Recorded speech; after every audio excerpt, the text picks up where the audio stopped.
So welcome to this new Reno race video. In this case I'm gonna fly with a biplane.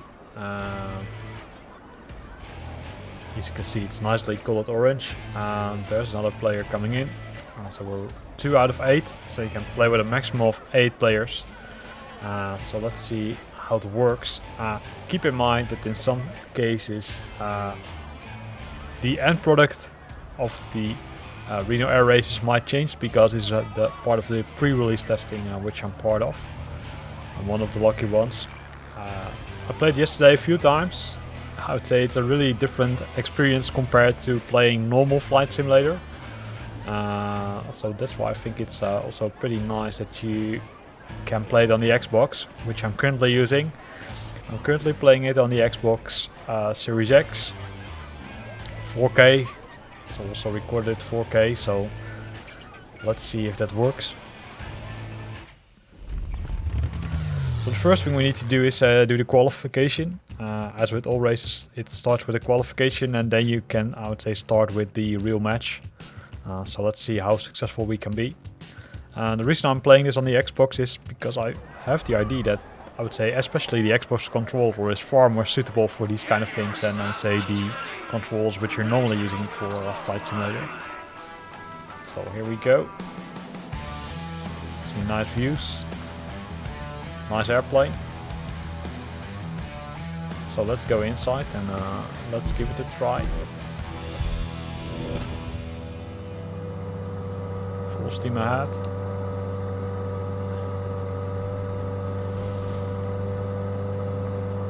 It goes a lot slower compared to the other airplane which I tested yesterday.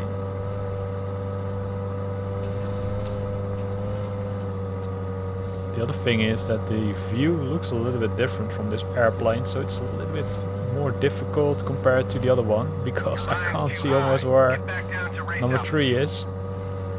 Careful, you're too high. You're too high. If you continue like this, you'll be penalized. Then we need to adjust it.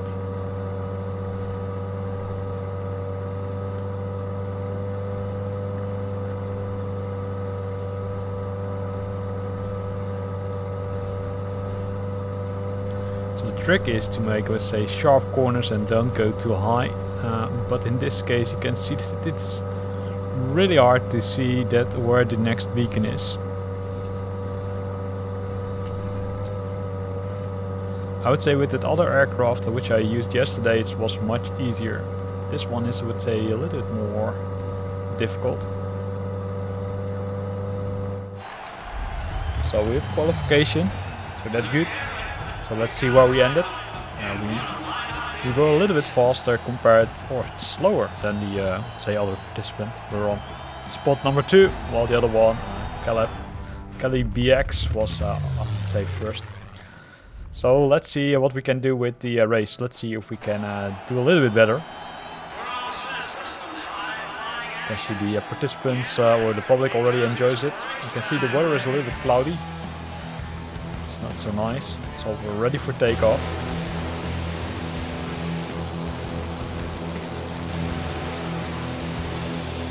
Maybe I should go to the external view, just thinking out loud. They didn't see you coming, but they sure saw you passing by.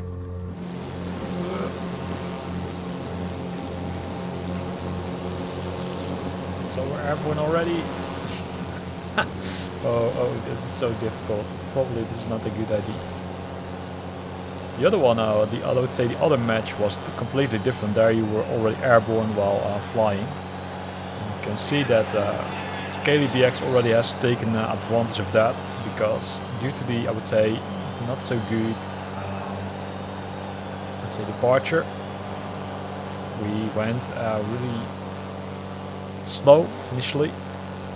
So probably also I'd say the best way maybe to fly with this is, I'd say, from the external view, because with the inside the aircraft you almost couldn't see the next waypoints, next beacons, which results in that you're flying, I would say, too wide probably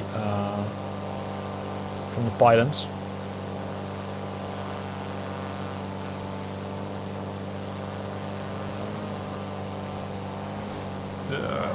Crashing.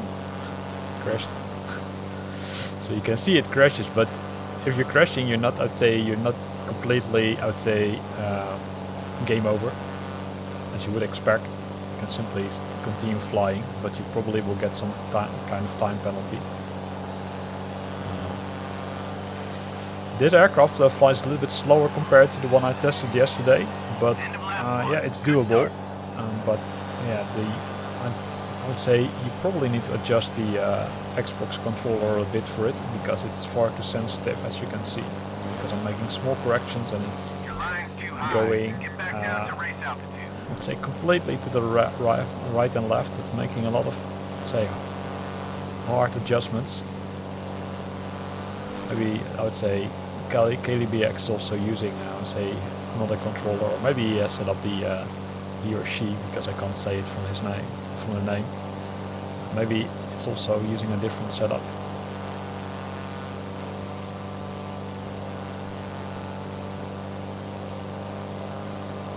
The trick I learned from yesterday's testing is that flying sometimes, I would say, like this, and then making these small adjustments is sometimes the best way and the fastest way. And then I would say try to level out if you're on the straights.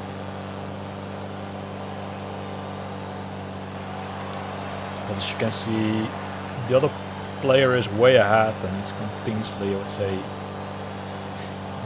increasing the time from us. So he's walking away or flying away from us.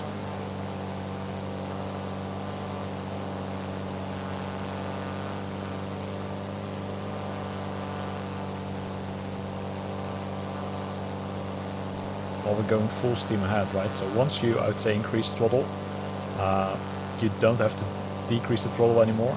It's simply full steam ahead. So we're at round 3 of 6. You can see we need to fly 6 rounds. So try not to crash into the ground, of course.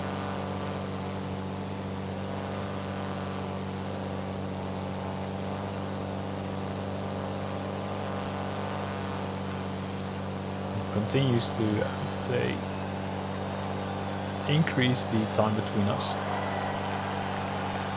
3 laps down, 3 to go. So we're at lap number 4.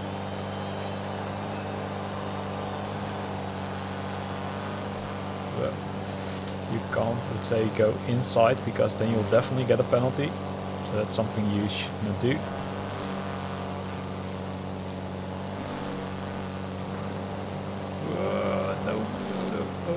Making adjustments. Goes crazy, right? A lot of practicing to do. So probably gonna adjust the sensitivity of the controller a bit. And maybe I should record a video about that. What's the best option, at least what worked best for me, because it's, of course, all depends on your own, I'd say, preferences. So we're at pylon 6.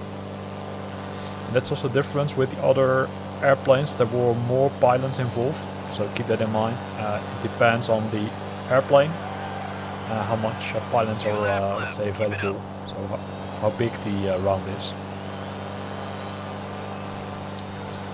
What I understood from reading the manuals available in the pre-release testing is that there also will be, I would say, a time challenge option, so probably that you can practice a little bit more. Because currently only the multiplayer is available, so you can only fly against other participants which also are participating in the pre-release testing of the Reno Race add-on for Flight Simulator 2020.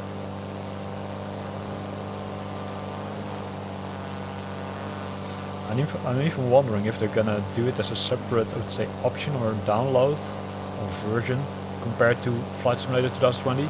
And the reason I'm telling this, oh, see, I did a pylon cut, now with a penalty also. The reason I'm saying it is that the initial download of this Reno version is completely separate compared to the Flight Simulator 2020 install, which is great, because then I can still fly with Flight Simulator 2020 without the Reno add-on. And it, I would say, it synchronizes some of the settings, but not all of them. For example, the video settings and all the say accessibility options are completely different, or are completely separated, I should say, from the Flight Simulator 2020 settings, as well as the video settings, which I just mentioned. So I'm wondering what the final install will be, right? So will be, I would say, a combined version of 2020 and Reno Races, or will the Reno Races be a completely separate installation? And they're only using the framework again in Final Cut. So we've got 2 penalties already. Not so good. So we finished 2 out of 2. So we need to practice a little bit more, as you could see. It was a fun experience, completely different from flying with the other aircraft. This one was a little bit slower, and probably that was, I would say, really good because the the joystick, the gamepad for the Xbox is responding much faster compared to the joystick which I'm using with Flight Simulator 2020. Here ends this video. I hope you liked it. If you liked it, then consider to use the like button. If you've got questions or comments, then feel free to post them in the comment box below. And if you want to stay up to date about new videos I'm posting, then consider subscribing to my channel. Thanks for watching and see you next time.